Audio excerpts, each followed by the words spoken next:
up everyone? So, meron akong ituturo ngayon sa inyo ngayon na bagong Telegram airdrop bot. Ito po si Copy Bobo. So, for today is tuturuan ko kayo kung paano siya laruin. So, kung nakikita nyo dito is meron siyang parang two sword.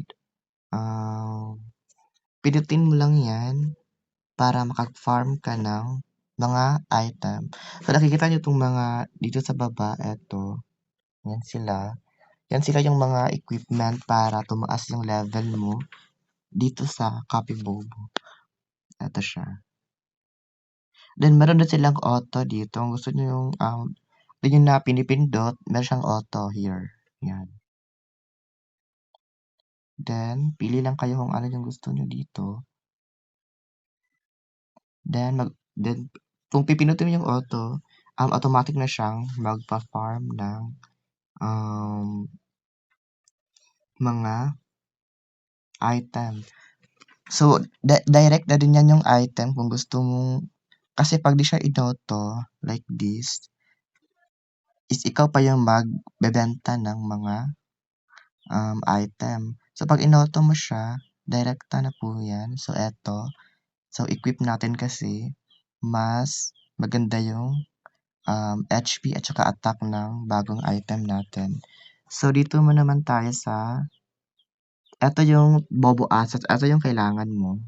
Ayan, Bobo Assets.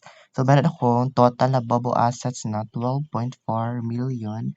So, mabilis lang po yung kitain. Eto siya. So, meron din silang farm.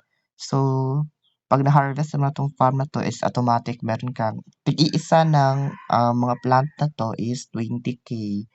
20k po yung convert nito. So, 80k lahat nito. So, meron silang pass. Ito. Then, meron na silang shop. So, kung gusto nyo bumili ng mga fertilizer, premium seeds, carrots, then meron silang special offer. Dito is kailangan mo na ng pera. Totoong pera na to. Ang kailangan mo dito. And, meron silang friend boost. Yan. Kung meron kayong mga kaibigan, mag-invite lang kayo. So, saan ba kukunin yung invite link? So, ito siya. Pinutin mo lang yung invite at automatic na po siyang, so, sino yung isendan mo dyan, is automatic na po yun. Dito naman is meron silang arena. So, ito yung mga daily rewards. Ito sila. Yan. Daily rewards at saka weekly rewards. So, makipaglaban tayo for today. Ito yung kalaban ko at ito naman ako. Oh, ang sakit. Tang-tang that. So, dito naman is dito yung makita yung mga skill. Dito kayo kumuha ng skill. So, wala akong skill ngayon. At, dito naman is meron silang daily task. Ito siya. Ito naman is permanent.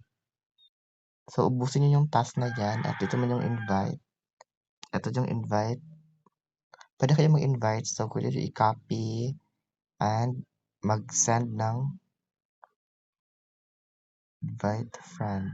Dito naman is, dito mo makikita yung ranking mo kung anong rank ka na. So, ang rank ko is, nandito ako sa gold and pang 2,233 ako dito.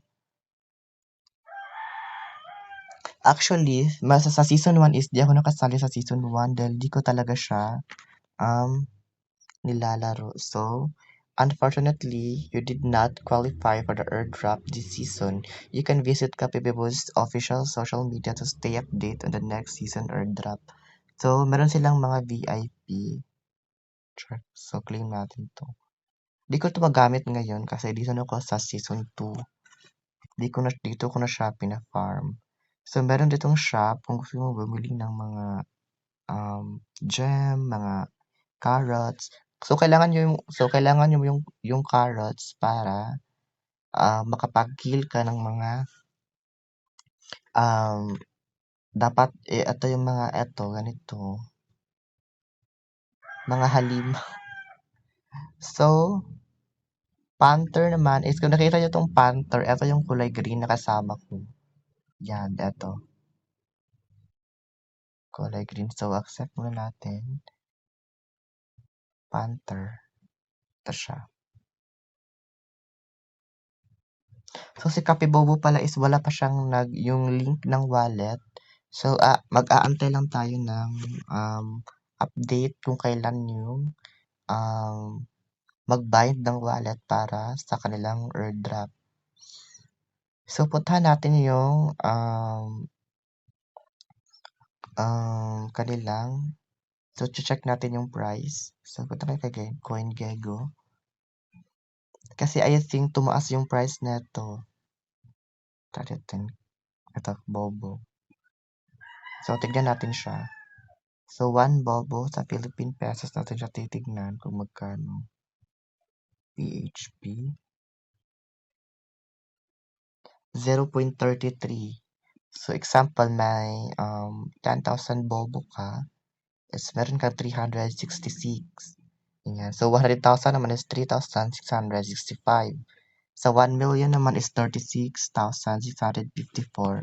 Pero take note lang po, is hindi ko talaga, hindi ko alam kung eto ba talaga yung total assets yung ipapa-airdrop nila or may another token para i-ano. Kasi parang imposible naman yung lahat ng token na to yung ipapa-airdrop. Yes, imposible po talaga yung lahat yan.